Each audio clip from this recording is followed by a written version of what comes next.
Well, look, it's my really great pleasure to introduce to you our speaker tonight. She's flown all the way from New Zealand to come and speak to you. I'm just wondering if any of you have read any of her book. Oh, a few. Yes, lovely. Okay, good to know. Well, Suzy is a former professional educationalist, author, researcher, experiencer and public speaker. She's the author of The Dual Soul Connection, The Alien Agenda for Human Advancement, with contributions by Dr. Rudy Schill, who's the Emeritus Professor of Astrophysics at the Harvard-Smithsonian Centre for Astrophysics in Cambridge in the USA. If you haven't seen Suzy's books before, she's got some for sale over there. I think there's still some left. She's also the founding director of the UFO New Zealand Research Network, which covers all the New Zealand sightings and encounters, and coordinator of Communicator Link, which advocacy and support for experiencers and abductees. She was instrumental in lobbying for the release of the New Zealand MOD UFO files in 2010-2011. She's lectured internationally since 1997 about New Zealand UFO sightings and her own contact experiences with non-human intelligence and extraterrestrials in the USA, the UK, Canada, Australia, Denmark, Norway and New Zealand. She's featured in interviews and articles and documentaries, including New Zealand's 60 Minutes, The Truth Is Out There, Korean TV, National Geographic's Invasion Earth series, and writes for international UFO magazines. Suzy's focus for the last decade has been on encouraging members of the scientific community to participate in examining the wealth of science-related detail contained in accounts of human interactions with extraterrestrial species consciousness, as well as aspects of UFO sighting investigation, data relating to technology and physics.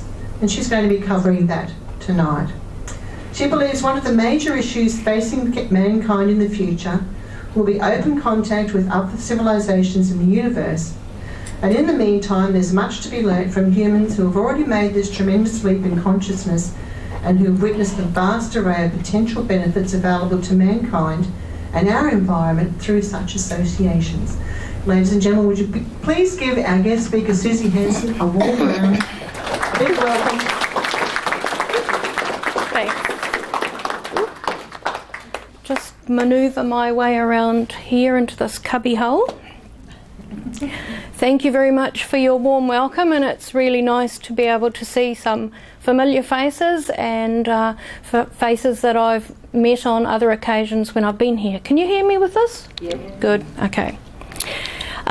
So thank you first of all to Cheryl and the committee for inviting me here and arranging other speeches down in Sydney for me.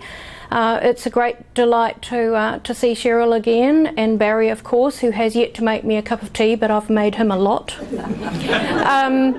So yes, it's lovely to be amongst like-minded people. In New Zealand, it's a little bit like being an island on your own. New Zealanders are not that good at coming forward with their experiences. They don't mind the sightings, but experiences, you are squeezing it out of them. So, there's one or two or three of us there who have been speaking for a number of years, but it's not like Australia. And of course, we've got a tiny population. We haven't reached 5 million yet, so we do pretty well, I suppose. Okay, so tonight I'm going to be giving a speech about alien technology, and we won't start it. We'll go through a few little slides first to get you prepped for that. I am not a scientist at all. I don't profess to be one, but for many years I have tried to get scientists to take notice of what many experiencers are able to talk about. Years ago it was very difficult.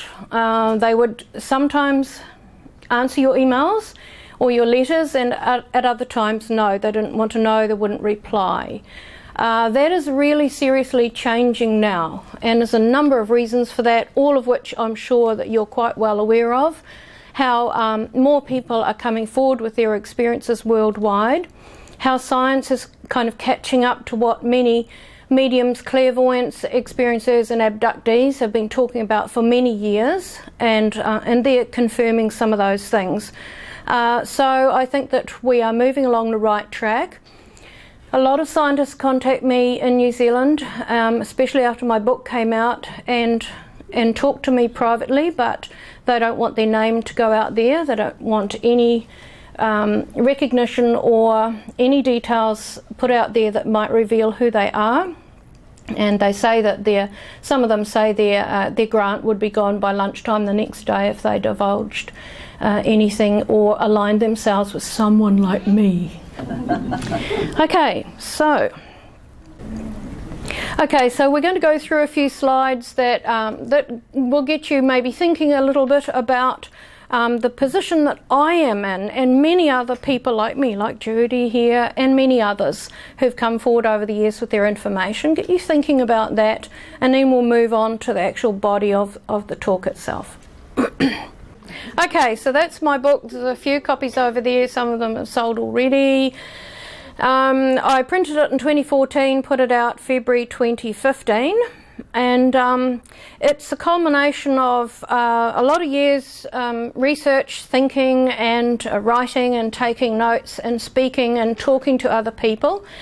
And I got a lot of guidance from the ETs. I don't like to use that word, but I will use it because you will recognise it. The ETs that I've had contact with, and something they told me about the book would be that it would be multi-levelled. So some people will read it and get something out of it.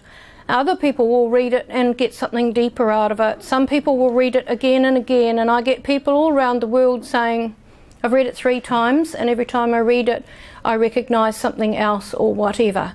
So that was confirmation to me that what they said was exactly correct. So just a bit of background. My experiences started in childhood. In fact, they started before childhood, but you would have to listen to one of my spiritual speeches, outlining the agenda, which is what I normally talk about, and I'm departing from that tonight.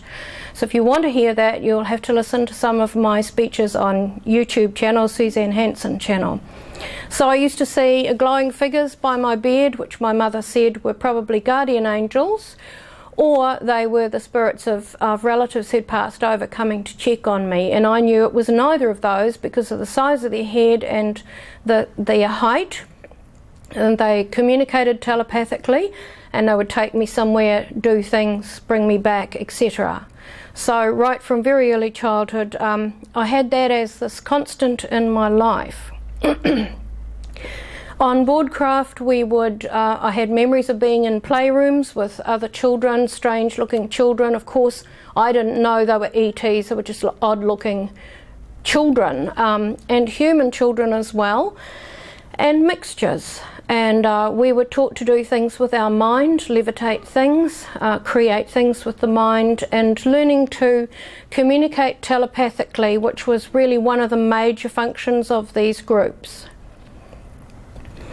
When I was 8 years old, I was taken into a room and introduced to a whole lot of little soul lights, and told that there was something I had to do in life, and that these soul lights were people who had already incarnated or were going to incarnate, I had not yet, who would play a role in my life for a variety of reasons. And that was quite a daunting experience. The Greys left the room, left me standing there communicating with them, and these balls of light would come towards me, and they would communicate through consciousness, which is all things. So they were able to show me images of maybe what they would look like when I met them, or snippets of the life and the events that surrounded those coming times. But at that point, it was the first time consciously as a child that I realised there was something else that was a part of me. I won't say inside of me, because born-again Christians would say it was a devil.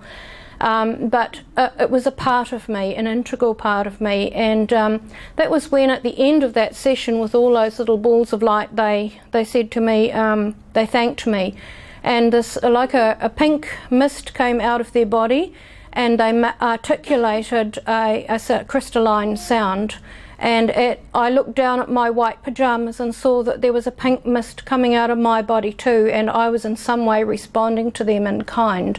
And I described it as feeling as if I had two brains, two heads, two minds, and that was my first introduction to what I describe as the dual soul identity, or the dual soul.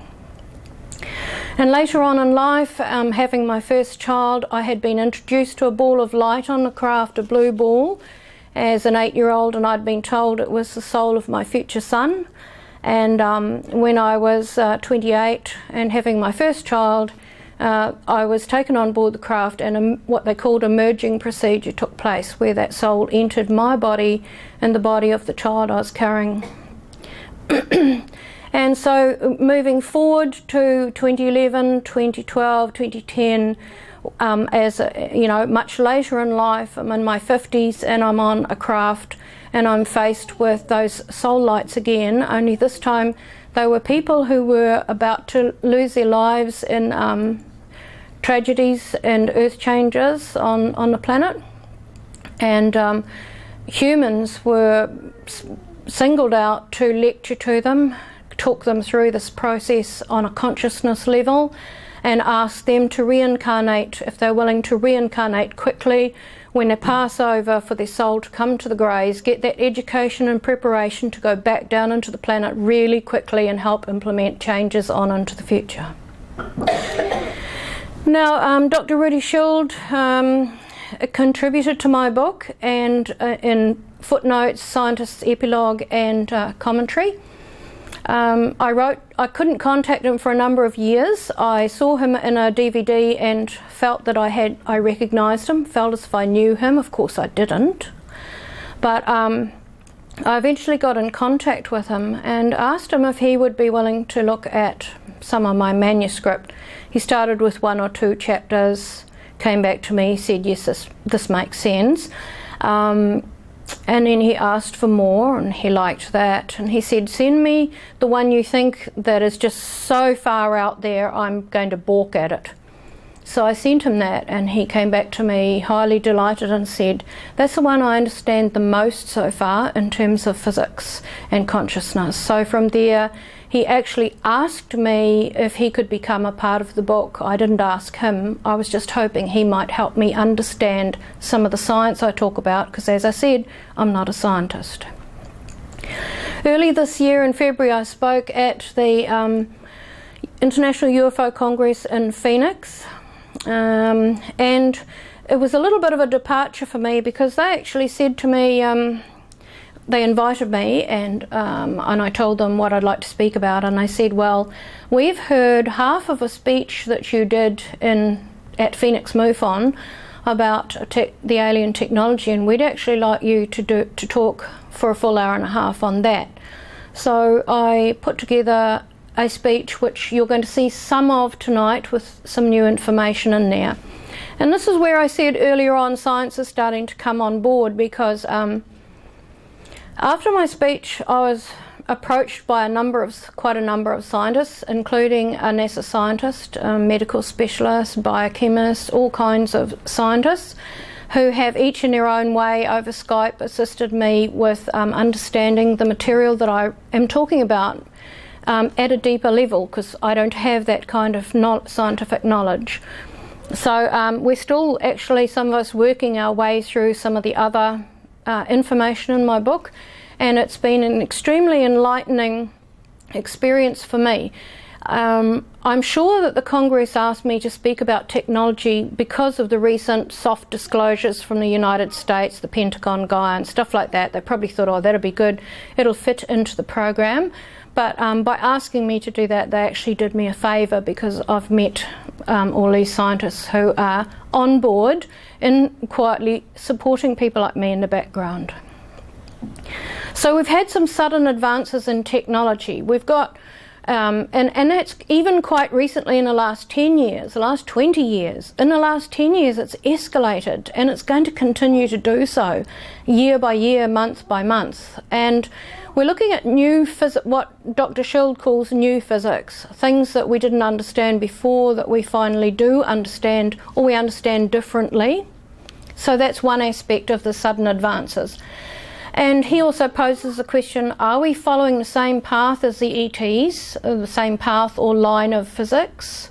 Are we coming along behind them, making discoveries that they've already discovered, you know, thousands, hundreds of years ago?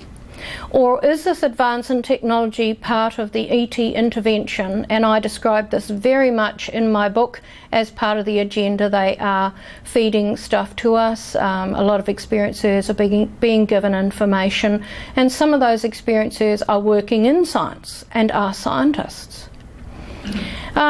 Is it information generally coming from experiencers, contactees and abductees that some scientists are working on?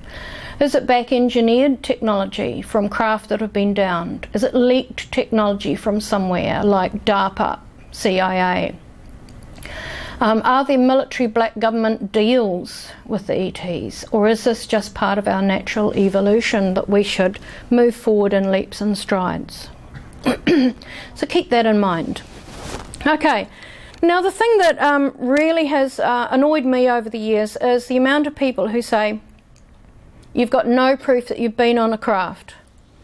Okay, they're right in a sense, aren't they? Because we don't have real evidence, and I've written this in layman's terms here. Number one, we don't have real evidence like tangible things like a weapon or some piece of equipment that we've slipped into our underpants, because remember, we're usually in our nightwear, and taken off the craft, as if that would happen.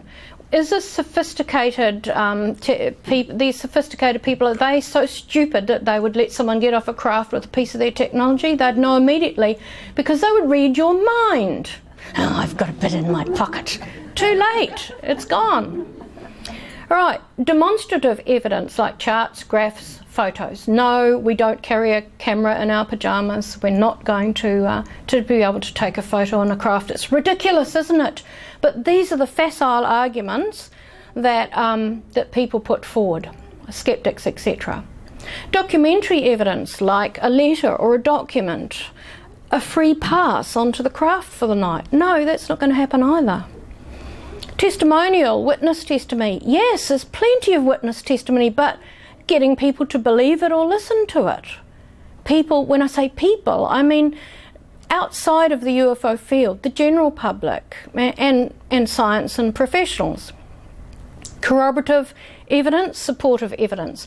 Well, there is about our best bet as experiencers and abductees is to find not just the common evidence that so many of us are familiar with, that people like David Jacobs has been instrumental in bringing to the fore, but also we're talking about very detailed, minute information that someone on the other side of the world might have that you've got. And that is like looking for a needle in a haystack. And I have spent the last 44 years doing that. And it's finally coming to fruition. Not only from other experiencers talking about very detailed information and corroboration, but also things that we described decades ago that science has only just discovered. So how did we know that? So corroborative evidence, there you are, is our best one. And that's what I'm going to be looking at tonight. And you know, there'll still be skeptics who won't be happy with that.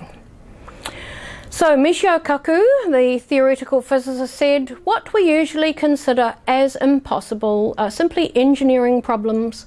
There's no law of physics preventing them. So these self-imposed laws that humanity has made over the years, we're finding these branches off here and there's branches off there and there's a deeper level there. So there's a great deal being discovered that we wouldn't have dreamed of.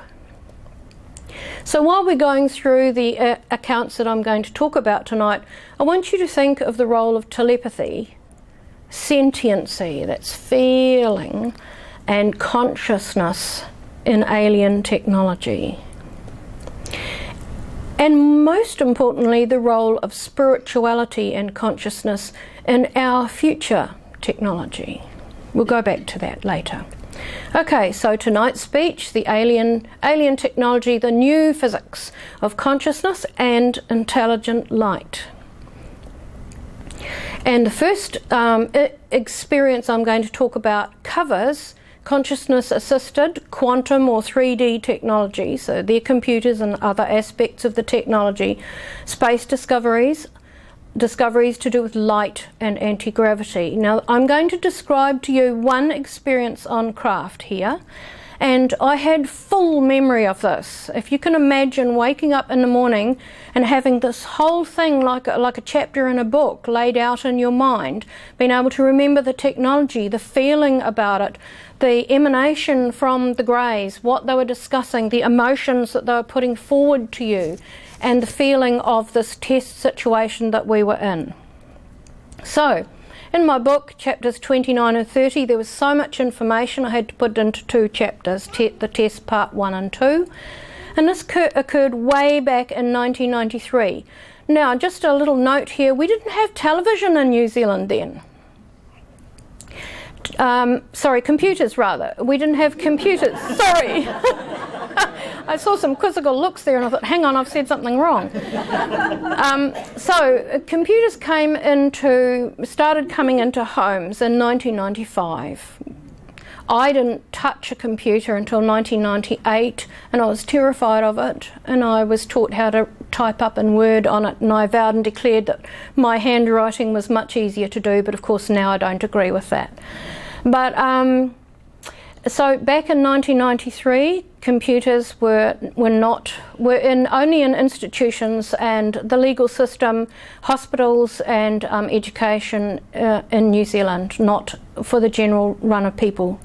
So there's a lot of information we're going to go through a little slower now through this experience and look at the technology within this one experience that I have researched for since 1993 with this one experience and others. This is just one of the ones I've been looking at. So the first thing is, there we are in a corridor, 16 adults, there were 3 greys with us, and you'll notice it's darker at each side of the corridor there. So as you walked along, the air around you seemed to light up. So there was no visible light source, and that's quite a familiar thing that you will have heard of, that people describe. So there was some sensors, or there was something in the walls that made the air light up around us. We were being taken to a room, and we were told by these elders, I call them elders up the front, tall greys. There were quite a lot of short greys in there as well, a real mixture. These ones were wearing robes with a kind of insignia braid, if you want to call it, around the neck. They are not often seen by humans, or certainly by me.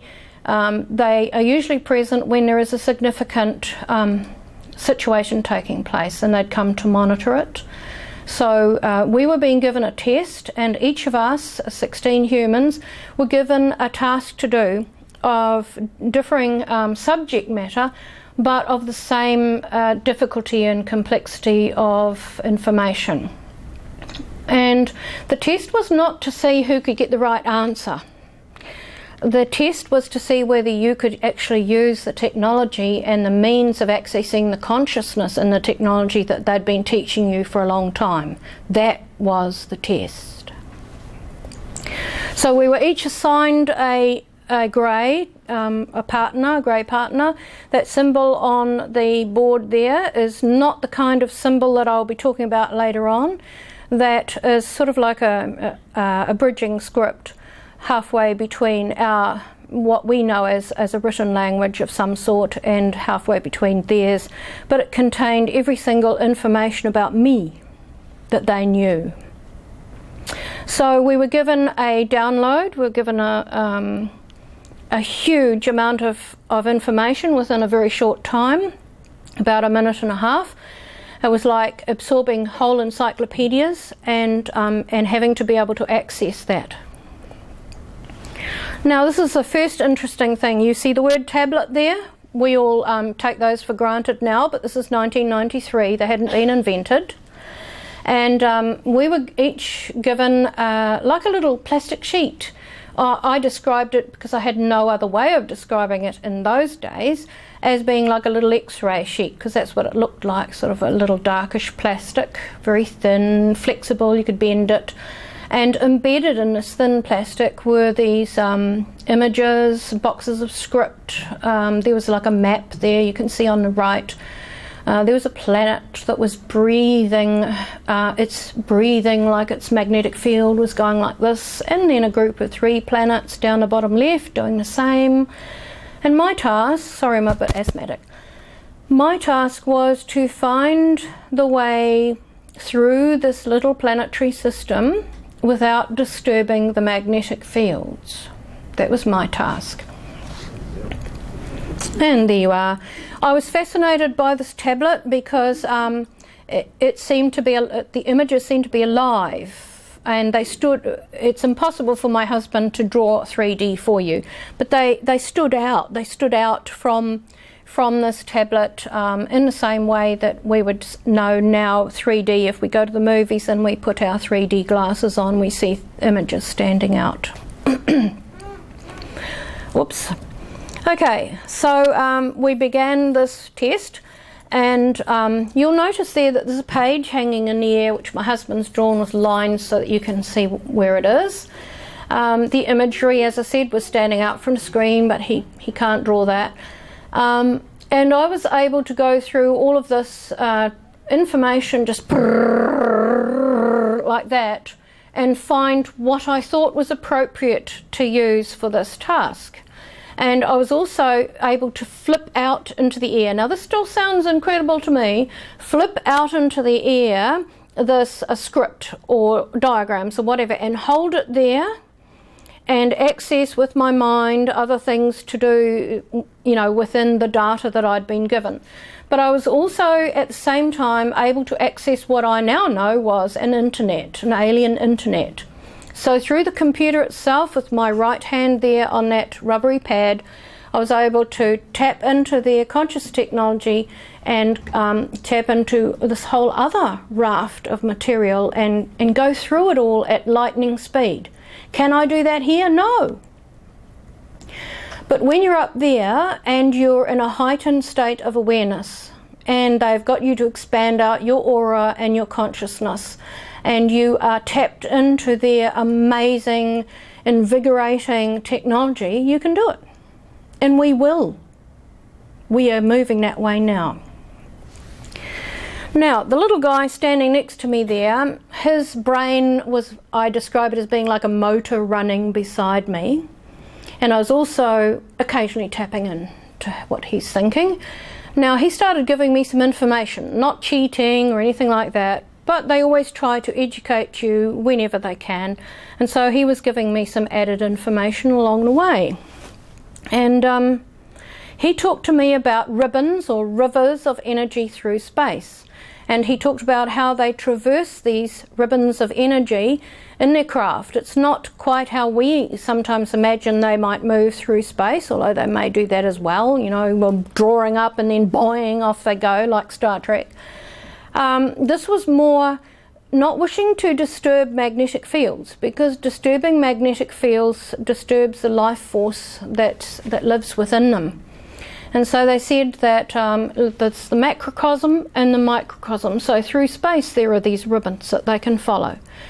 Within solar systems where the magnetic fields are interacting between those planets and their sun, there's a different flow. And so they tap into that flow within the solar system, and then down to the microcosm they come into our atmosphere, and they find the same thing. We have got these flows of energy, we have got flows of weather patterns around the planet, we've got emissions of energy, we've got areas where there's strange turbulent energy, and so they need to be aware of this and flow along with that and utilize that to move so that they're not upsetting our nervous systems and our health. That was told to me in 1993. And he commented also that thousands of aircraft traverse our skies daily, and we will eventually understand the harm this disturbance to natural energy fields is causing to life on Earth, affecting our health and nervous systems, as well as the pollution caused by fuel consumption. Coming back to this tablet now, let's look at that the script boxes. Oh, wrong way, sorry folks. Okay, now there's a script box. That's just a make-believe one. But you can see that they're sort of grouped in certain ways. One's sitting out on its own, one's down to the right there. And whereas a lot of experiencers talk about being able to read script and interpret script that sometimes other experiencers write, I've never been able to do that, because I think, and it's only my theory, but somewhere along the line I feel I've been told something like this. I think it is a bridging script that people like Jim Sparks was forced to learn how he writes about in his book. He was forced to learn this script. He didn't really want to.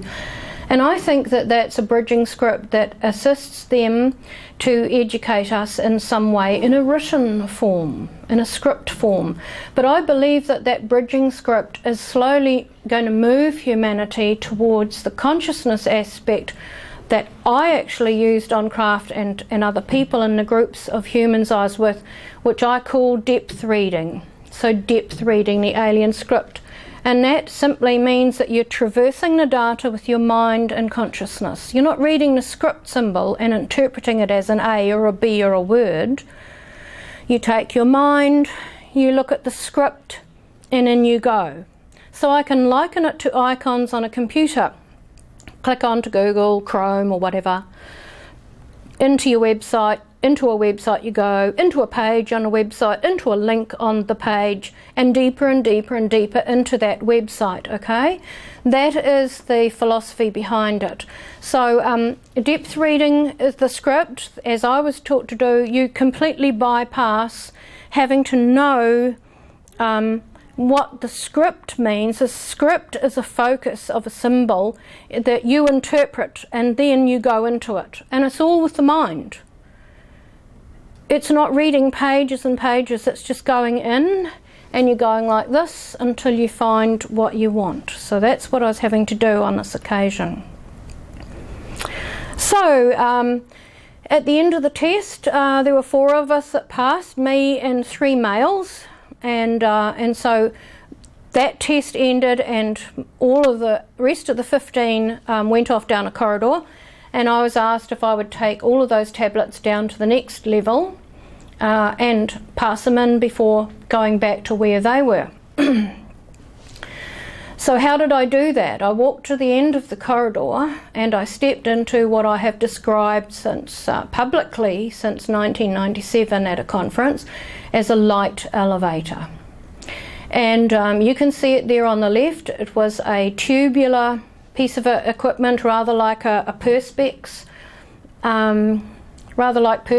and inside it was this vibrant blue and white light that seemed to be going up and down at the same time. I don't know how else to explain that, just going up and down. It made a slight hum.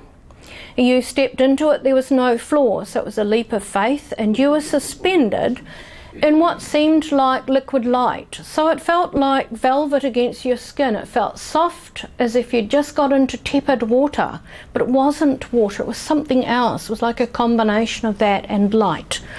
And once again, you used your consciousness to think of the appropriate symbol that was associated with the level you wanted to go to. There's a moment of blackness, you're somewhere else, the door opens and out you get. So in this case I went down a level, and there was a female entity, believe it or not, she's a female, sitting at a console, and there was a screen on the wall which attracted my attention. So I had a good look at that, and pictured on this screen was a dome. You can see that coming down on the left hand side there, and I was completely intrigued because it was like a garden. And it had like an artificial sunlight in there, and there was a grey and a human deep in telepathic conversation walking along. There was a seat. I thought, what the hell? And I asked her about it, and she said, you're not supposed to see that. Not that I wasn't supposed to see it, but they're very officious and they're very compartmentalised. So if you're there for one reason, you don't want to be going into this reason, there just isn't time. So it disappeared, and it became a wall. no longer visible as a screen, seamlessly became a wall. No outline of a screen, nothing, just a wall. And while I was standing there, I heard a sound behind me, turned around, and in front of a archway of a doorway there was what I describe as a hybrid. I'm not really au fait with whether it was a hybrid or a transgenic, but everyone calls them hybrids, so I'll call them that, seeing as you understand it. He was part human, a very small part human, part grey. He had vibrant blue eyes, and he looked like a little old man, but I knew that he was quite young. But he looked like an arthritic person, and completely baffled by his presence, which was hugely intense. The intelligence and the emanation from his body was incredible. And I stammered telepathically. I knew there was something very special about him, and I said, "Can you give me some advice for my life?" Which was probably a rather selfish question. Oh, what have I done? And he turned around and he telepathically said to me, "Corroboration." At first I was a little disappointed because I didn't think that was, very stunning, but I thanked him and he moved away. And later on in my life, when I began to look at my experiences and realise there had to be a better way to convince or teach people that this is real, suddenly that word took on tremendously new meaning, and you'll find out why in just a minute. And you'll notice there that the slit in his eyes is horizontal. My husband drew the picture, he had it vertical, which seemed more like a reptilian. And I said, "No, that's not how it was. Can you redraw it?" He said, "It's taken me hours. I'd have to do it all again, I can't rub it out." But I made him draw the whole thing again. So this picture is, like 3 feet high. It's absolutely exquisite. The PowerPoint doesn't do it justice. He had to do it again because it had to be right. Okay, so let's go back now briefly through this and look at the information contained within this one event that is now corroborated not only by other experiences but validated by new scientific discoveries since 1993. So let's look first at this tablet. In 1993 I described it as a thin flexible information tablet, no visible power source, 3D images, holographic like images if you like, and it could be inserted into a larger computer like a USB. And of course you all know that tablets now exist. They're about roughly the same size as what I described back then. But I described it as being flexible. You could roll it up, you could bend it. And now in the New Zealand Herald in 2013, I saw an article that they're unveiling prototype laptops that can be rolled up and tucked in your pocket. I won't bother reading all of that, but there you are. And from 2010 through to 2017, they've continued to say they envision flexible tablets that resemble an iPad. You can shake it to give it power, it can be rolled up, it's bendable, it's conductive paper, plastic paper, enabling flexible electronics. So we're into the 2010s, 2011s, etc. And I was using something like that and describing it in layman's terms in 1993. Is that corroborative evidence of contact? Okay, so the holographic 3D images, mind meld images where you take something out and you swish it around your mind, you put it out in front of it, out of you, that equals the use of consciousness combined with technology. And that was 1993, we're really starting to develop that ourselves now. I'm not saying that this hasn't been being developed by DARPA in some dark laboratory somewhere in the States for many years, but we haven't seen it. And Dr. Schultz said, "I suspect that the technology Suzy used and witnessed was 3D, which would involve a deeper quantum development of computing much closer to consciousness itself and would be a giant leap for our civilization." The ribbons of energy through space that I described. Scientists now say there is a strange ribbon of energy and particles at the edge of our solar system, which serves as a sort of road map in the sky for the interstellar magnetic field. And now they have named this, which they've only discovered pretty much so far in the solar system, the Ibex ribbon, an interstellar magnetic field, ribbons of energy. Scientists discovered the ribbon in 2009 using NASA's Interstellar Boundary Explorer Ibex spacecraft, which orbits Earth but looks out to the edge of the solar system. The ribbon is made up of particles and energy that come from the heliopause, the boundary where the influence of the sun's magnetic field bumps up against the interstellar medium.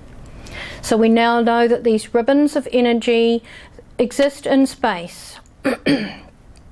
And there's a diagram of it from NASA. It shows you shows you how it moves around and wraps around the planets in our solar system.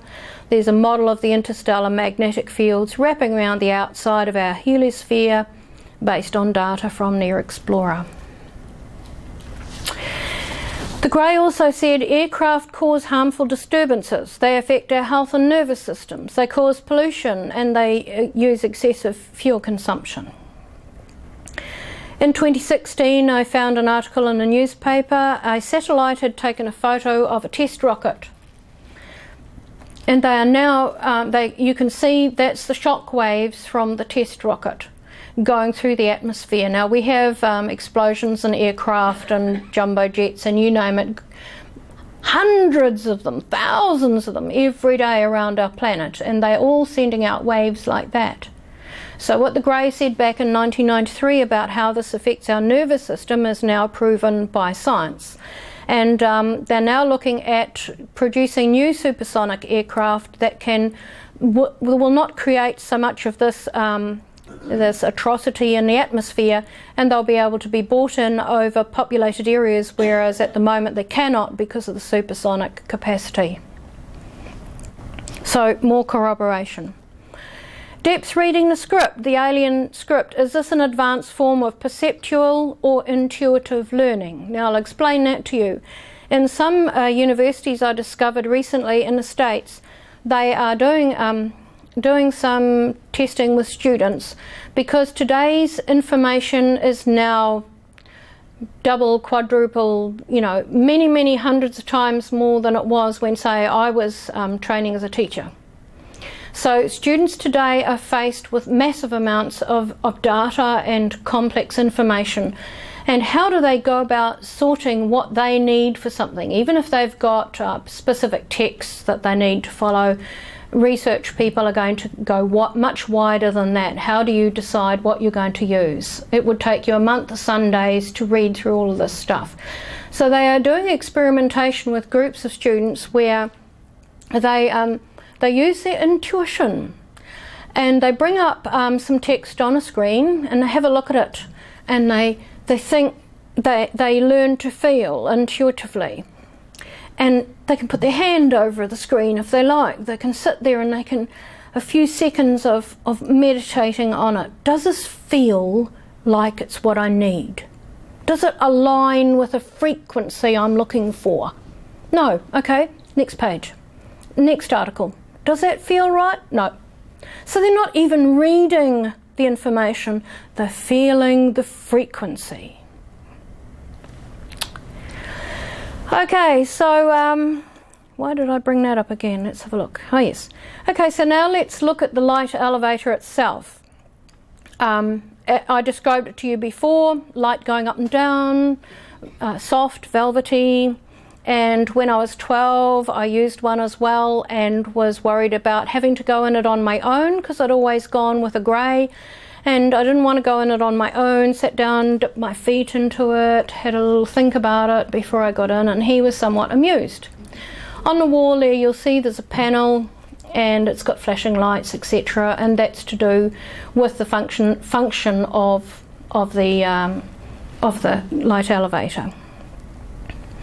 Now when I was doing some research for a speech, I had a look on the internet and I just typed in liquid light elevator, And when I typed in liquid light, up popped an image. And on a website, and I thought, oh my God, that looks very familiar, doesn't it? So I wrote to the Sky in the States and said, are you actually an experiencer of alien contact? Is this something you've experienced, or is this a fictional drawing? And this guy called Jeff came back to me and said, no, that's from a 1997 experience I had on a craft where I travelled in this elevator. So I asked him to, there was frantic emails going backwards and forwards, can you describe to me how it felt? And he used the exact same words as me. It's like velvet on your skin. It's like being in water, warm water, but it's not water, it's like light, it's a mixture. You think your way somewhere. You think of a script, a symbol, and you're there. So that, when I discovered this, it was like a fantastic moment where this word corroboration came slamming back at me, and how important it is. When I was in Australia speaking in Perth, I spoke to a support group, and a young girl came up to me afterwards with her mother, a teenager, and said, could I look at her folder of drawings of her experiences? And her name is not Anne, that's just a pseudonym. In 2005, and I saw that one, and I said, well, what is that? Is that like a column, or what is it? Does it support a building? Can you describe it to me? And she said, a tubular column of bright, soft, sparkling light that transports you elsewhere. So there we are. You can see the similarity for yourself, the description given by all three of us of how it functions and what you do and what it feels like. It cannot be denied. We're not all suffering from some hallucination in different places in the world. We've seen this and we've been in it.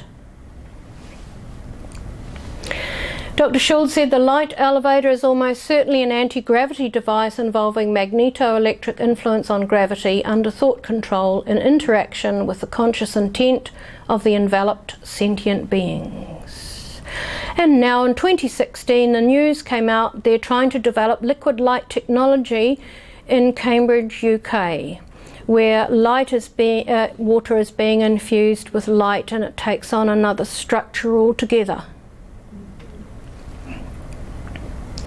The 5-function screen, when I was speaking with the late Dr. Roger Lear here in Australia, he said to me, he was describing how a military person in the States had described to him going on board a craft that was at an Air Force base, and once they got inside the craft, he saw this window, and the military person showing them through said, actually it has 5 functions.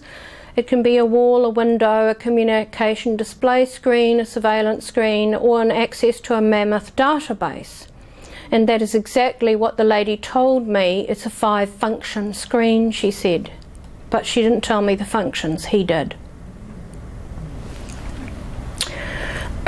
Okay, so we'll move on to this one now, and then we'll have a break. So potential medical and healing technology, and I'm going to look at 3 different instances where I've seen some particular technology. So let's start with a handheld scanning machine, and I'll show it to you in a minute.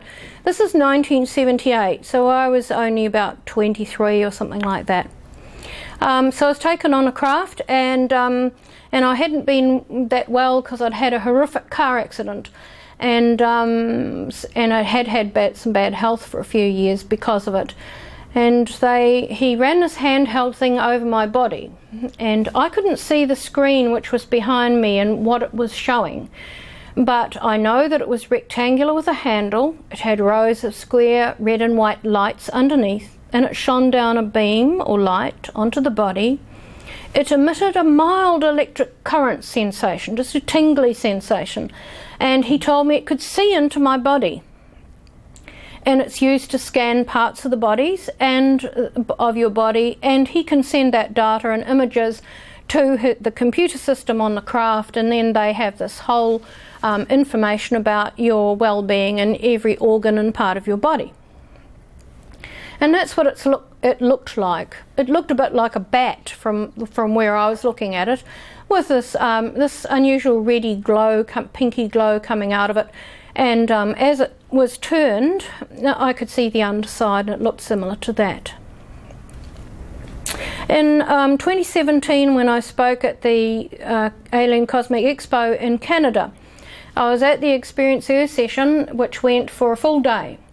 And this gentleman called Steve Boucher got up, and he started talking about one of his experiences. And he described the same thing. I nearly fell off my chair. So I ran up to him afterwards, and we sat down, had a good talk about it, and I videoed him speaking about it, and we were just so delighted to meet each other, and lots of hugs and lots of laughter that we could describe something so specific and in such detail. So this is his experience that was put into the Q-Fawn, which is the Canadian UFO Research Network magazine. And this happened in the 70s, 71 I think for him, but it was put into the magazine in 1982, that's the magazine, and there's his drawing. He was given the pseudonym Jack, and he said it was an X-ray type device being used on him. Oops, and he talked about how the Greys put it on his arm and said, what's happened to your arm? And he said when he shone that on his arm, he could see his bones. Nothing else, just the bones, where that glow went on the arm. And he'd had a broken arm, and that's what the Grey had found. So it could look at organs, it could look at, the skeletal structure, it could look at the connective tissue or whatever. Fast forward to 2013, and a company called Epson and Avena Medical unveiled smart glasses that allow nurses to see through a patient's skin to the vascular beneath, so that people like me whose veins are hard to stick a needle into, or to even find, they can use this technology to do it. And there we are. There's one of the handheld vein viewers that we've now developed. Hello. So what it does, it shines down a glow that shines on the hemoglobin in your veins and reflects back an image. It makes it easy for people who don't like needles very much, and the agony you go through when you're poking and prodding and tightening the thing around your arm waiting for it to happen. So that's that finished. And now from 2007 onwards they're producing them all over the place.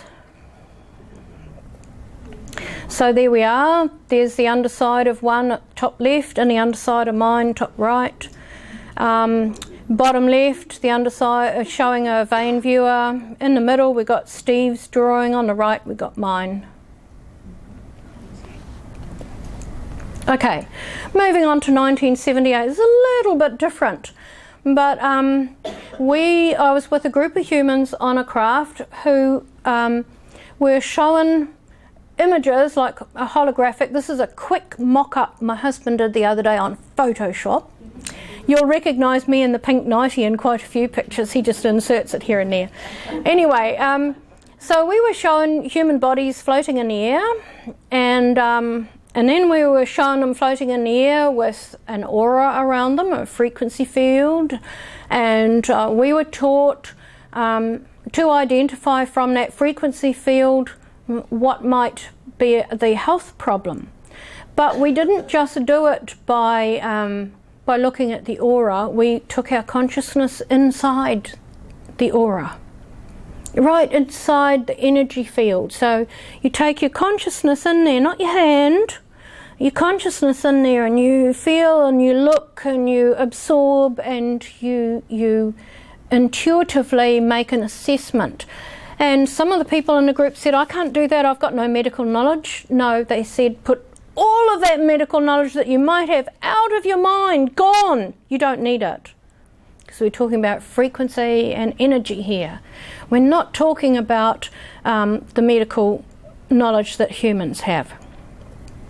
And moving on to 1996, we then were taught with a computer, and this is another mock-up he did the other day, that's not me. where the 3D image stood out from a computer screen, much larger than that there, but you know, it's just to give you an idea. And you could rotate the body, and you could tap and consciously ask the computer to show you just the bones, just the vascular system, just the organs, and you did another medical style assessment. You could splice it in half and turn it around so that you could see into the body that way. You could see the energy field within the body, which is a whole other thing I could talk about that most people don't realise is there. So there was splicing this way, across that way. There was changing the image so that it was just a whole lot of veins floating in the air, or bones, a skeleton floating in the air, and you made an assessment. You were looking for things and you were feeling the person, feeling them, not assessing strictly through the physical form. And in 1983, I was on a craft and I was being checked over because once again I had been ill, which seems to be the story of a lot of experiencers' lives. And on this occasion they had a ceiling-mounted version of this seeing into the body technology. So there was just a round circle on the ceiling, and from that came down this beam of something. I don't know whether it was light or energy, I have no idea. But when it shone down onto the body, they said, oh, you can prop yourself up on your elbows and have a look, which I did, and there was my rib cage. And on this occasion, one of my sons was with me, and he pulled over this like little pedestal bench thing and stood on it to get a better view, and thought it was absolutely hilarious. So then he just touched a little screen to one side, and he could change so that within that circle once again was my organs, my vascular system, or whatever he wanted, and the light could be stretched out so the beam would extend so that it covered your whole body or your head or whatever. They could just move it around, and all of that data was sent to the computer. The computer then analysed, or they analysed with their mind if it wasn't too complex, and there's the same situation of looking into the body. Now we have, in more recent years, remember that was 1983, in more recent years we've now got what a lot of universities and medical schools use to train their medical students, and this is an anatomage table.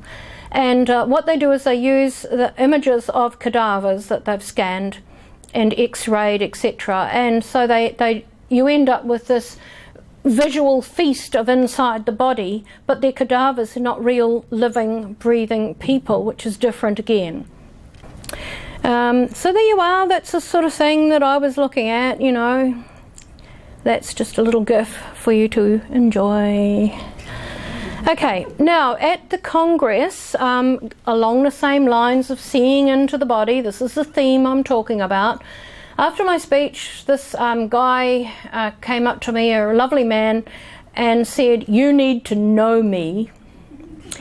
And he was a medical specialist. He was an executive doctor at a big hospital in the States, and he said, "We have got a machine now. It's new, it's only in 5 hospitals in the States, and it can see in the body, not as well as what you're describing, but it shows you, Suzy, that we're moving in that direction." So he said, "You can have my entire PowerPoint." So I've talked to him on Skype, lovely guy. When I go to the States later in the year to speak, I'm hoping to be able to go and see one of these machines. So this is the machine. Now look at the difference in the technology. Millions of dollars for that machine. And you lie on that grey bed thing and you put your head underneath that white bit at the top there. And I haven't got a pointer, but I probably have, but never mind. You can see on that blue image on the screen there, there's a diagonal white stick hanging down. Can you see that? Okay, so that's what the specialist uses. He holds on to that and he hauls that thing along that runway there so that it brings the scanner over the top of the person, and they take pictures, at that time when the person is on the table and the images come up on the screen behind them. Is this sounding familiar to what I've described?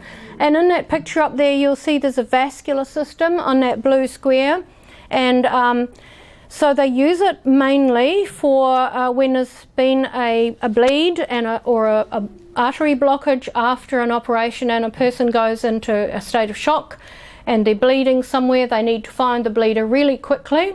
Normally they go back into surgery and it could take 7 hours going through the body and trying to find that bleed. With this they just take the imagery, and it's real-time image of what's happening in the person's body, and they go straight in with keyhole surgery and fix it within a very short period of time, and they said so many people's lives are saved because of that. Okay, so that's just one of his slides he gave me, and unfortunately we couldn't get them to work. They worked at the Congress, but let's give it a shot. No, it's not going to work.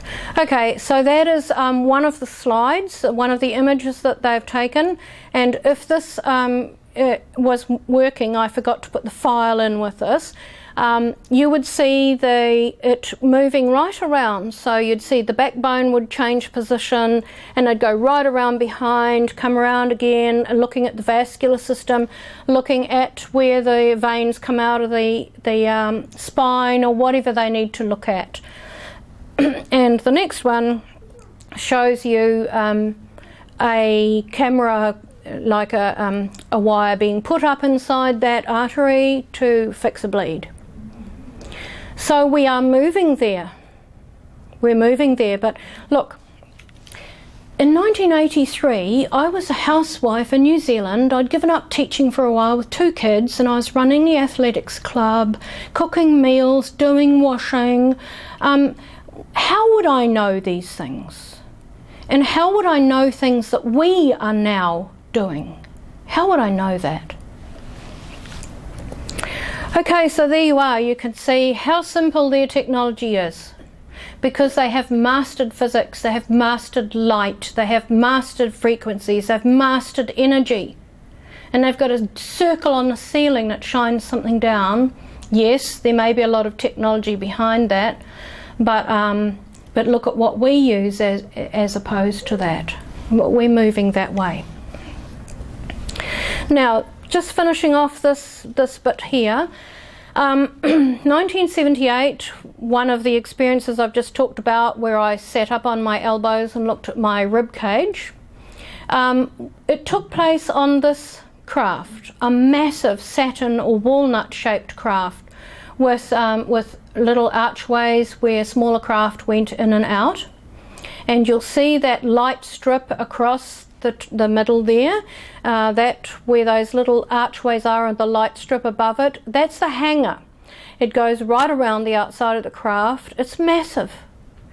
And the interesting thing for me coming in, looking at that and being told by the Greys what it was like, is that when we got inside that hangar we could see through that metal ceiling. We could see space, and from the outside we could see all the lights.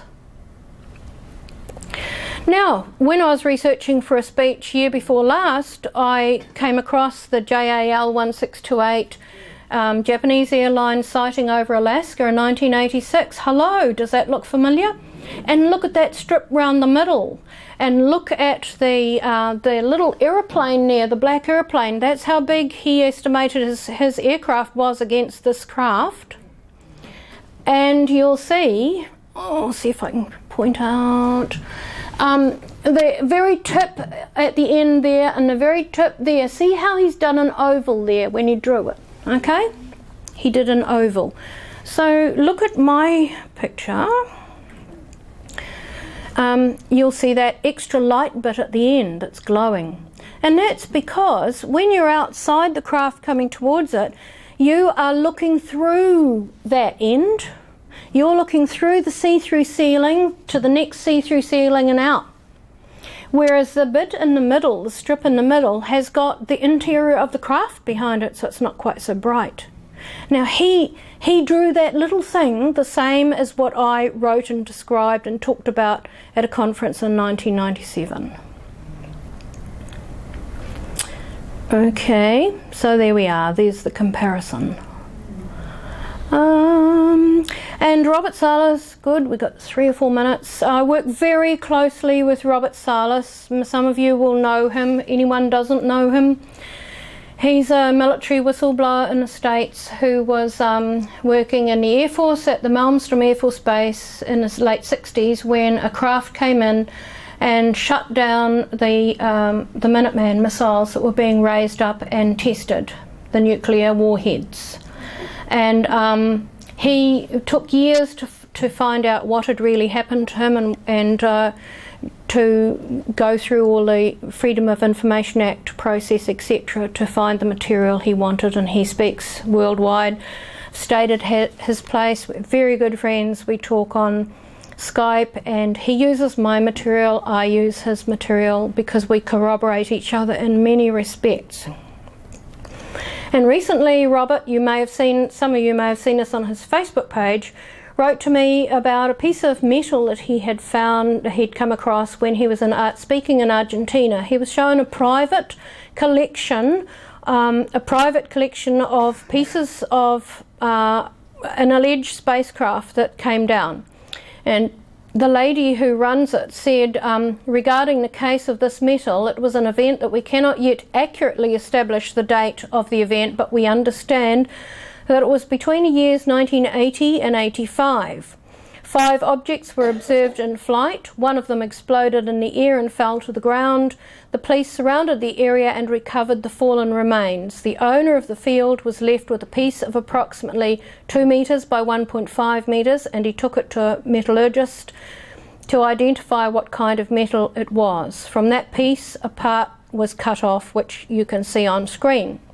They did metallographic studies, and she has sent the result to Robert, and the peculiarity of the piece is it's translucent and you can see through it. And Robert wrote to me, this is one of the pieces of metal that was recovered after a sighting event. Note the vertical lines along the specimen. When I held this up to the sun, it was semi-translucent. For example, I could see movements of objects through the metal. There were no perforations in the metal that was allowing this to happen. I could see the movement of the shadow on the opposite side of the metal as people walked between the sun and the metal. So I have suggested to him that those lines are not active. So if this was connected to their technology, perhaps, and this is only me surmising, perhaps those lines may dictate how translucent it is and how see-through it is. There may be some kind of electric current running through it, something to do with physics that we have no idea of yet, that can regulate whether it's bright, whether it's closed off and becomes just a metal wall, or whether it's completely see-through. That's me surmising, but I suspect it could be right. And guess what? Around 2005, we discovered the use of aluminium oxynitride, or alon. It's a ceramic composed of aluminium, oxygen and nitrogen. It's optically transparent 80%. It's 4 times harder than fused silly glass. It can be fabricated using quite a simple ceramic powder processing technique. And it has combined optical and mechanical properties, and of course can be used in many military applications. So now, many years later, after I saw this see-through metal, we've discovered we can make it. So let's go back to the core principle, the role of spirituality and consciousness in future technology, which we will cover in the next hour. Thank you.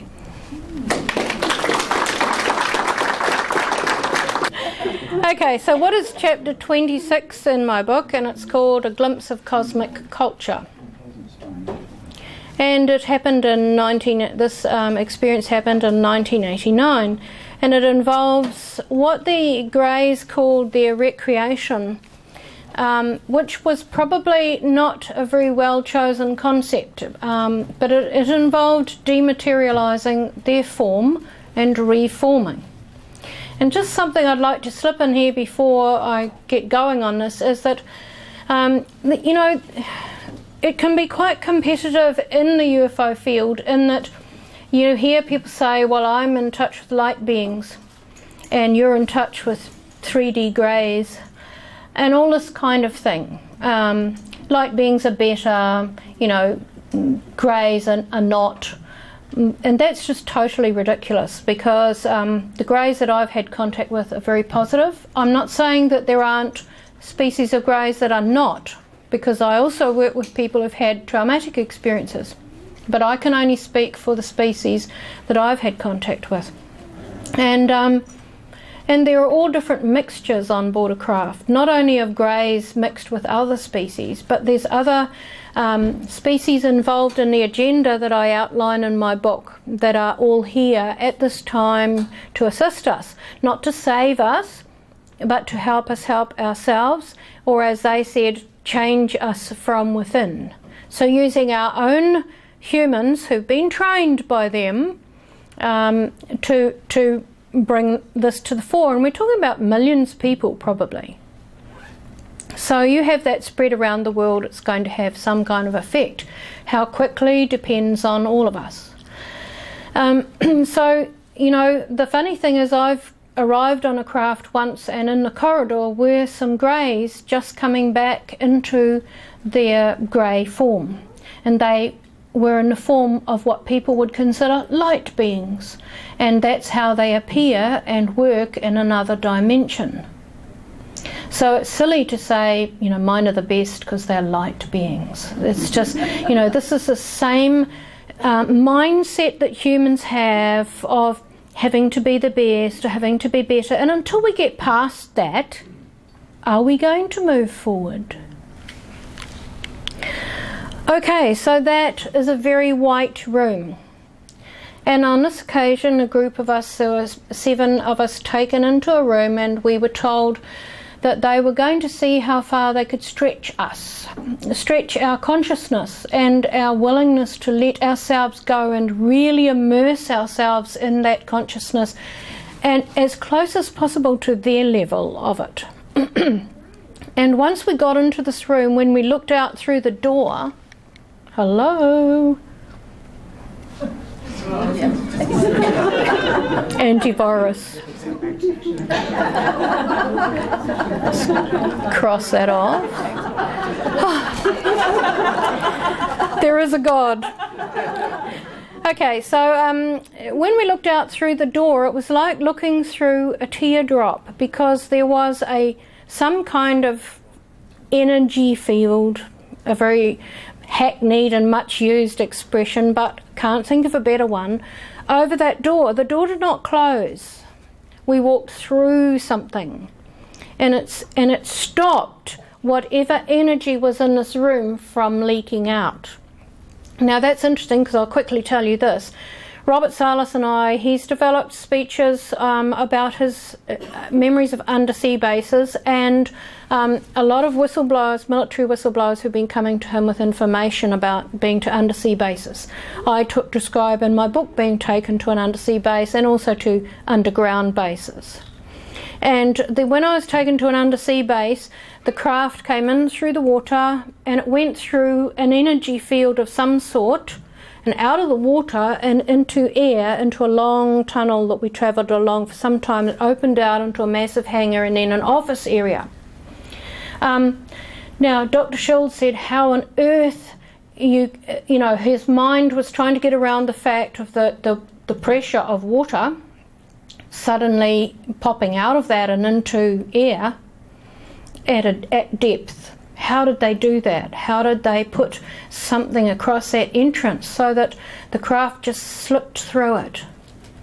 And so really looking out through that doorway, I can recall like looking through a teardrop, I think is the same concept of an energy field, something stopping this particular frequency that was inside this room from moving out. So when we got into this room, we were told by the grey who accompanied us that we were inside, like being inside a big mind, inside pure consciousness. So here we're talking about some kind of technology in that room being utilised to enhance consciousness. So people fear AI. We should only fear AI if we don't clean up our act about how we might use AI.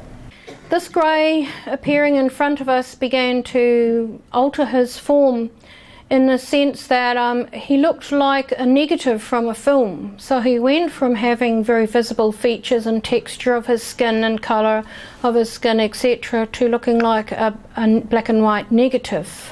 That was the first change that he displayed to us. And then he told us to prepare ourselves because what we were about to experience could be, well, we might say mind-blowing. It could be deeply emotional, it could be deeply unsettling, it could be extremely euphoric. So he made the captivating statement we were about to be surrounded by pure thought and asked us to move towards the centre of the room. So we moved towards the centre of the room, and kind of out of this endless whiteness came different figures. There were quite a lot of them. That's just a mock-up I happened to do about an hour before we left tonight, because I didn't bring the right images to insert in here. So these figures came out of this white mist, if you want to put it that way, but it wasn't a mist. And all the while he was instructing us and reassuring us, and we really didn't know what to expect. And then everything seemed to get whiter and whiter, blindingly white, and the feeling of being everywhere at once. So you knew you were standing on a floor, you knew you were in a room, but all the parameters had disappeared. And it was the sensation of floating.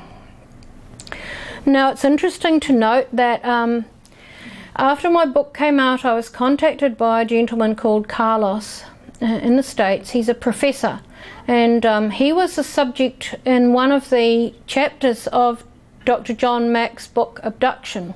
There's a whole chapter on Carlos.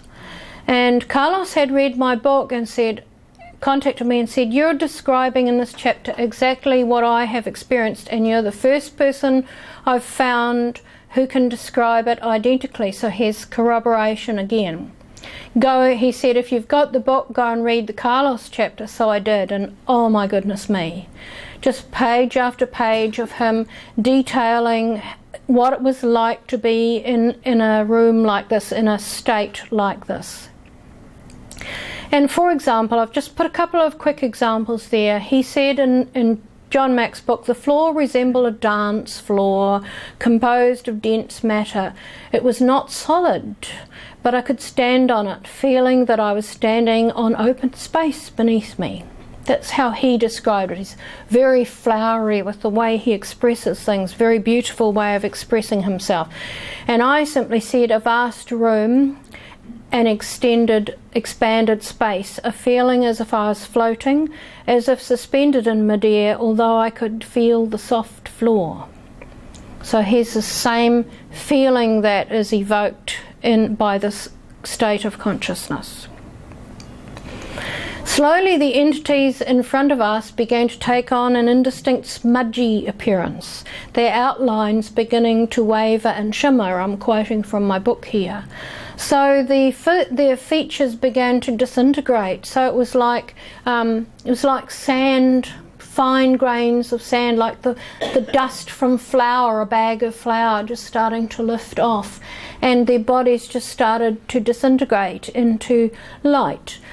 And we were told, okay, we're going to colour that dust, that mist, that fine powder, if you want to put it that way, for a better way of describing it, so that you can see what we do. So instead of just disintegrating into this light, they disintegrated into showers of colour. So each entity was disintegrating into a separate colour. And I describe in the book this thought voice that was communicating, this grey, even though his body was disintegrating and he was rising up into the room in a shower of purple, the consciousness was still communicating with me. So the consciousness is separate from the physical state. So we saw this thing of all the colours coming off them, swirling up into the ceiling so that we could understand where they began to mix and mingle. And the thought voice from this grey was saying to us, give us something, produce something in your mind that you want us to form, and we'll do it. So someone asked them to form a pencil, and they formed a pencil with all of this dust, atoms, whatever it is. I'm not a scientist. Someone asked for a bee. There was a bee. A lotus flower. There was a lotus flower. So the form was changing. And as they merged and mingled, it became almost, it became extremely euphoric for all of us humans, to the point that I can only describe it as extreme joy. Now, most of us go through our lives and we have moments of being happy. We have moments of being very happy. Maybe ecstatic if we bought a new pair of shoes. But how many of us actually feel intense joy on a daily basis, or at all in our lives? Looking back on your life, when did you experience intense joy? So that is what we felt, this euphoric intensity, tears running down our faces. And they then said, and were inviting us to join them. So what they really wanted was for us to let go the human mind, let go all the constraints that we hold to ourselves, let go and see if we could do that. We couldn't. We got close in the sense that we were feeling what they were feeling, but we couldn't let the body go on that occasion. Now, Carlos writes, is quoted by John Mack in the book as being able to do that. He disintegrated into a shower of light. But on this occasion, we couldn't let ourselves go enough to do that. So, coming back to the role of spirituality and consciousness in our future technology. How is our technology going to function in the future if we have not got consciousness into it, and we have not got spirituality in its use? We have a terrible track record on this planet of using modern technology and advanced technology developed largely by the military to harm each other, to obtain power, to wield power, to maim, to destroy, and we've been doing that probably for thousands of years, whether it be with sticks and stones or more modern technology. So our technology is moving at an extraordinarily fast rate, and on a daily basis, if I'm scanning through the internet and looking at the technology that's coming out, it is frightening for me. Having been on a craft and seen their technology, it is frightening that we are developing at that rate. But on the planet, as the Greys have said, we are retrograde spiritually. And I've described this before in my speeches, so I'll do it again because there's people here for the first time who won't have heard it. But they described us as being like in the muddy water at the edge of a river. So a river is clear running in the middle, there's a channel, deep channel in the middle, and the flow is swift and clean. But as you move out towards the banks, it can get muddier and sludgier. There can be slime growing on the top, mosquitoes breeding, people are throwing their rubbish in there, etc. And there may be pollution and bits of oil slicks skimming around. And they said spiritually that's where we are. And if we are to eventually to have contact with them in any shape or form, we have to be moved back into the flow of the river, back into the flow of energy, life, brightness, and spirituality, compassion, and all of those positive words that we talk about on a daily basis but don't necessarily adhere to. So with our modern technology coming up and some of the particularly scary, some of the warfare technology that's being developed, if they're going to put AI into that, or they're going to eventually use consciousness in that, we are dead. We don't stand a chance, and the ETs know that.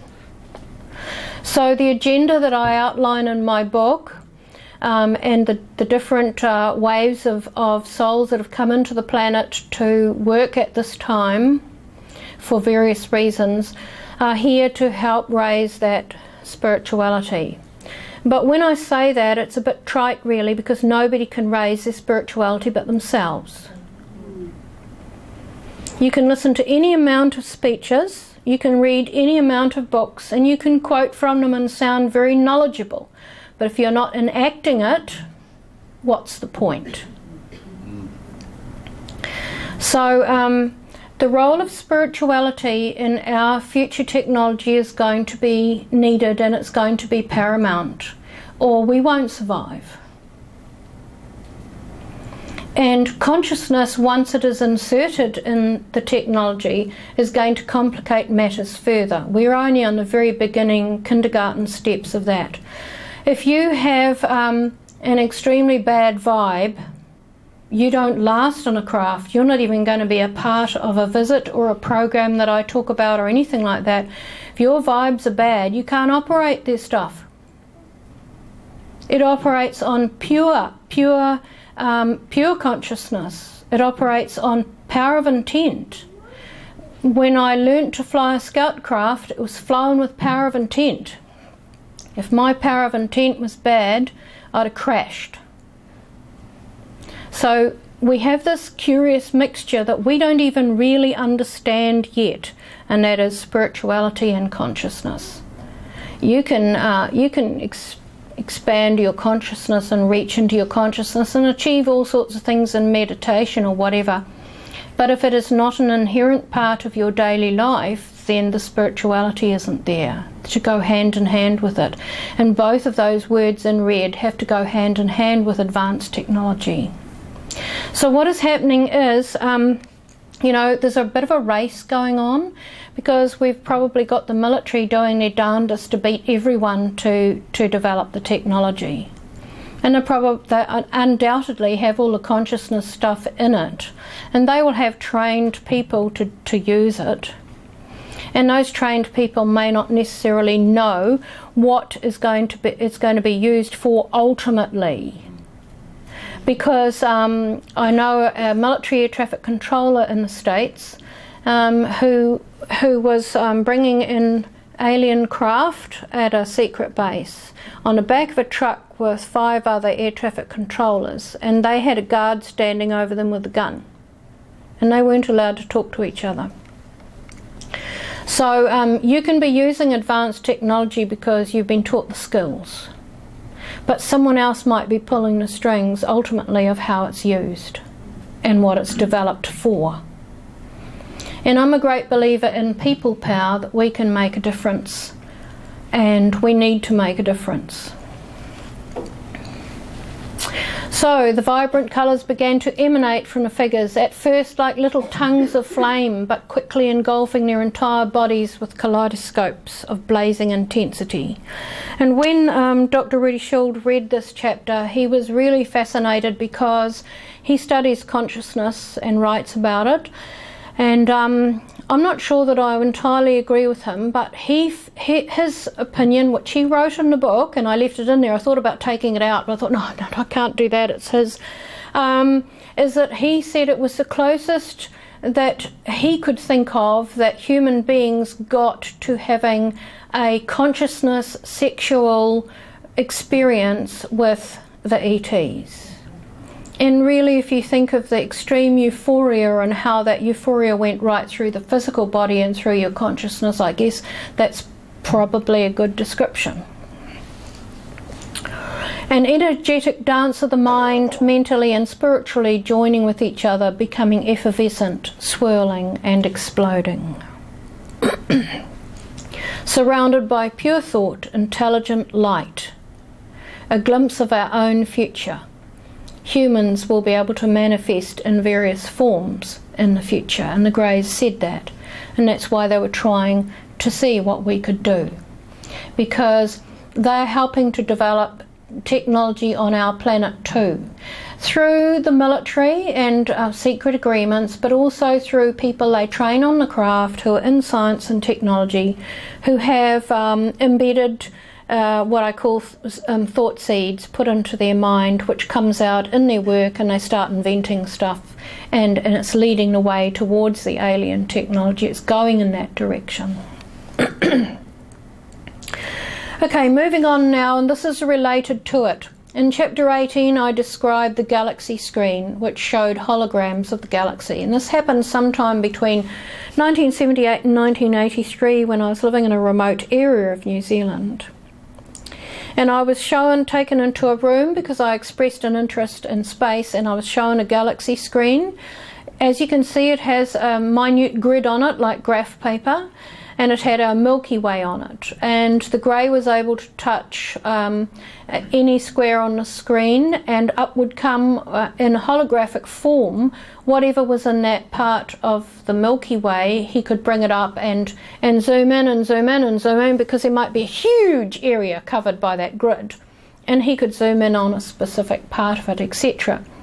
And he showed me planet Earth there in hologram form, and said to prepare myself because he was going to show me something shocking. And he reached into my mind and pulled out a concept I would understand, and that was, it's going to give you fire in your belly. So he showed me, and it took me back to the time, took the hologram back to the time when the Hiroshima explosion occurred in Japan. And he showed the shock wave, and that's what we talked about earlier on with that rocket that was photographed by a satellite, the shock wave. And he showed me the shock wave emanating out from it, and he kept reducing and reducing and reducing the size of the planet until the other planets in the solar system started coming into the big spherical hologram. And the shock wave was still going out, and it was going right out through the system, our solar system, and beyond. And he said, this is a lesson to you, because you have absolutely no idea the frequency shock that you create with this atomic warfare. You have absolutely no idea what it does to you, what it does to your future generations, and what it does to those species that are, and creatures that are out there. And as it went further and further out, that it just got more and more unstable, until it seemed to be, the holographic image of it seemed to be floundering around and waving like this, and it was just going on and on and on. And it was shocking. I was in tears. And this is what we're doing to ourselves and to other species, and this is why Robert Salas has gone from being a person who worked in the military with Minuteman missiles to an anti-nuclear campaigner. We just over 2,000 nuclear. Exactly. Can you imagine what went out into space? No wonder they all came rushing here thinking, what the hell are these people doing? Don't they understand? And the Grey said to me, time could stop for you, and there would be nothing left of you on this grid. Just a cloud of dust. So there we are, the role of spirituality and consciousness. I've kept on repeating that to drum it into you. The role of spirituality and consciousness in our future technology. Now, do you have any power over that? Yes? No? Yes? Who says yes? Who says no? Come on, you can say no. Most days it feels like no, doesn't it? For all of us it feels like no. But yes, we can, with the power of our mind and speaking out and doing everything you can in your community and your society to make a change. And it doesn't mean you have to become an anti-nuclear campaigner or become au fait with advanced technology.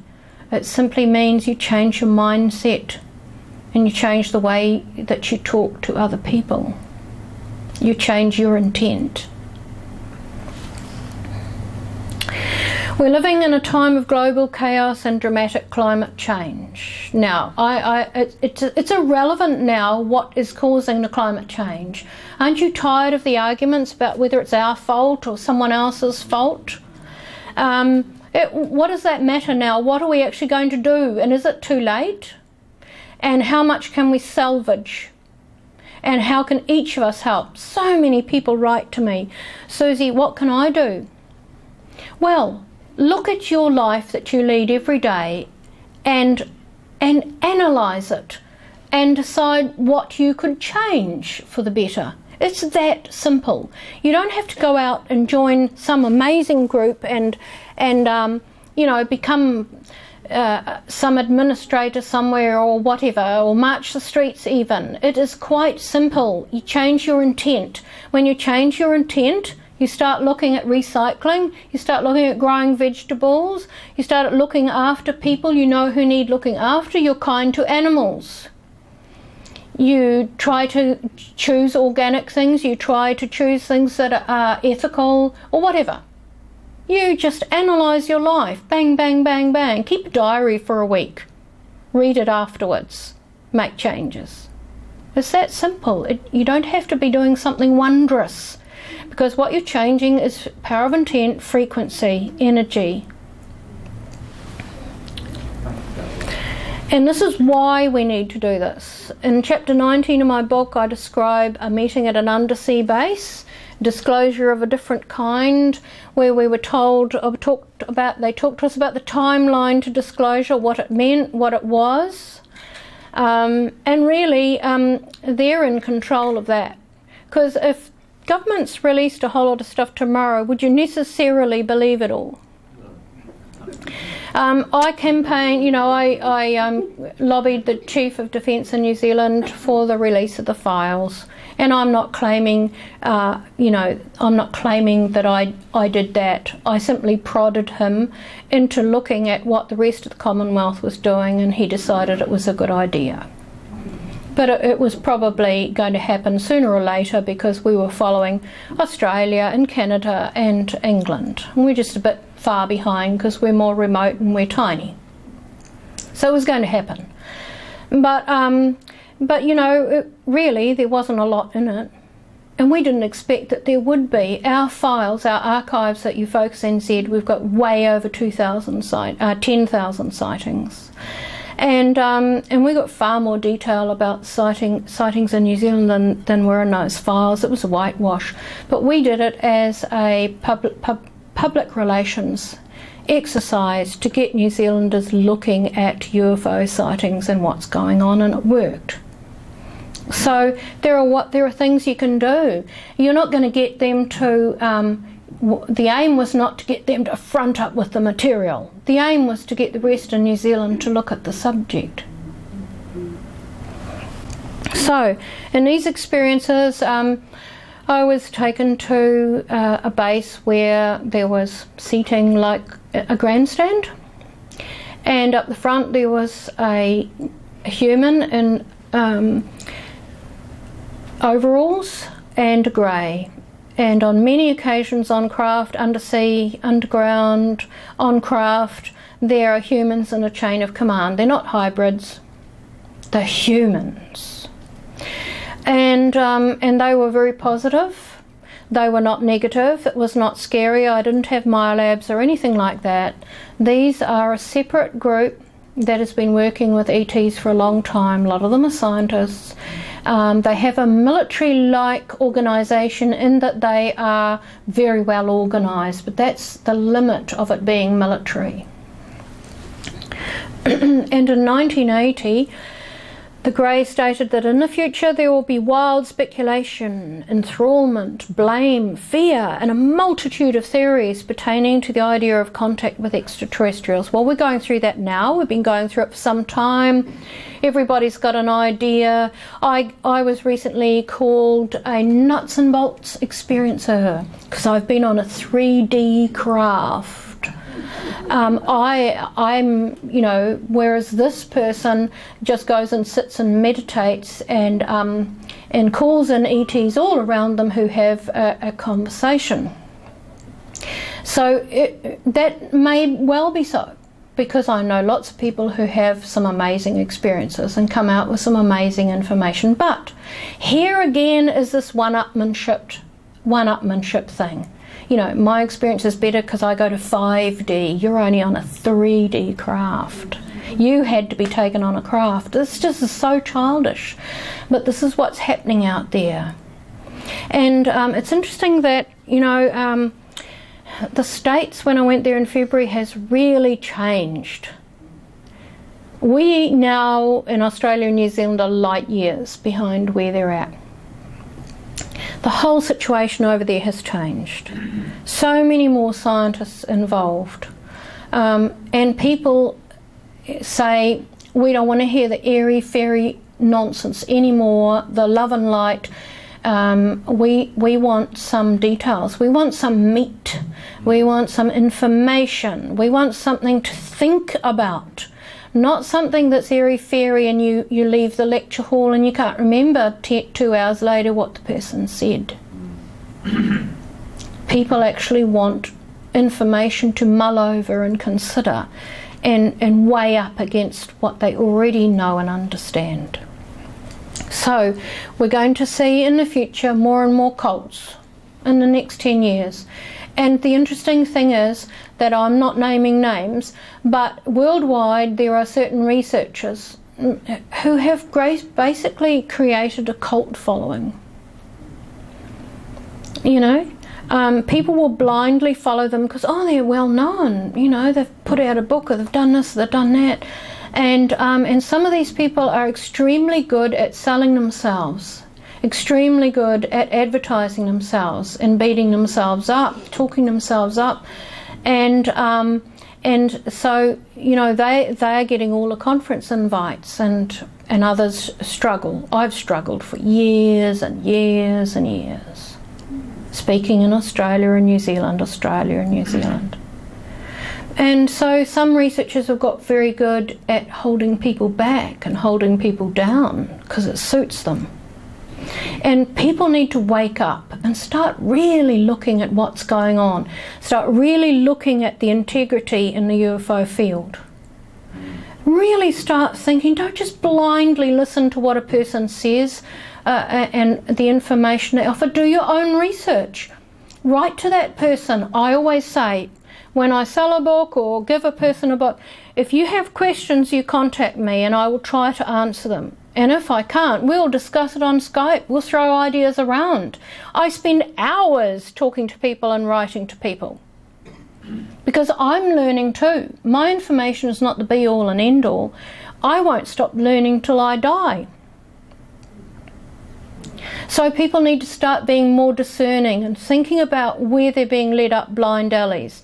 Let's face it, there are some very good researchers out there, Kathleen Marden, Robert Salas and many others.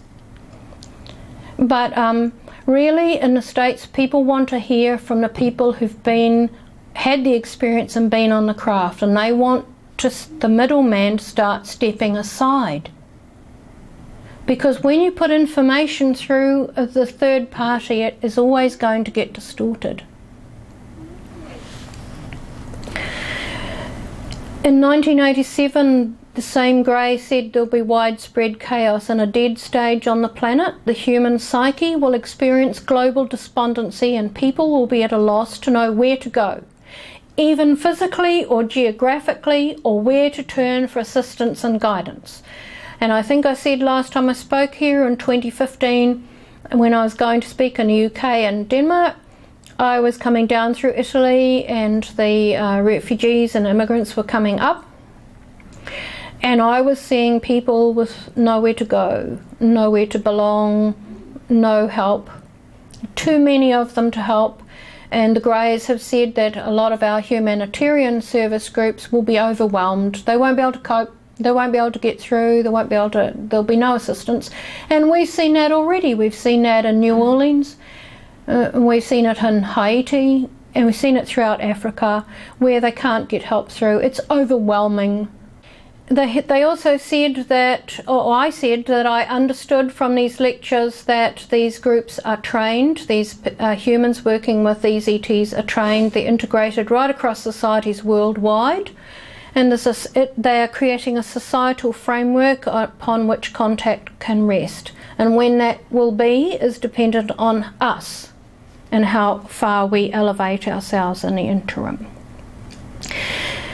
I also wrote communicators, that's people who've had any form of contact with ETs, are being activated quickly now worldwide, and when more of them start communicating their experiences and understanding of extraterrestrial contact themselves through a variety of means, it will facilitate an unlocking process in people who as yet have little or no conscious memory of why they incarnated in this life. How communicators present their knowledge and experiences to the public will be crucial. That's with integrity and with truthfulness. This ongoing process of triggering human consciousness is part of our expansion of awareness, a microcosmic reflection of our expanding universe.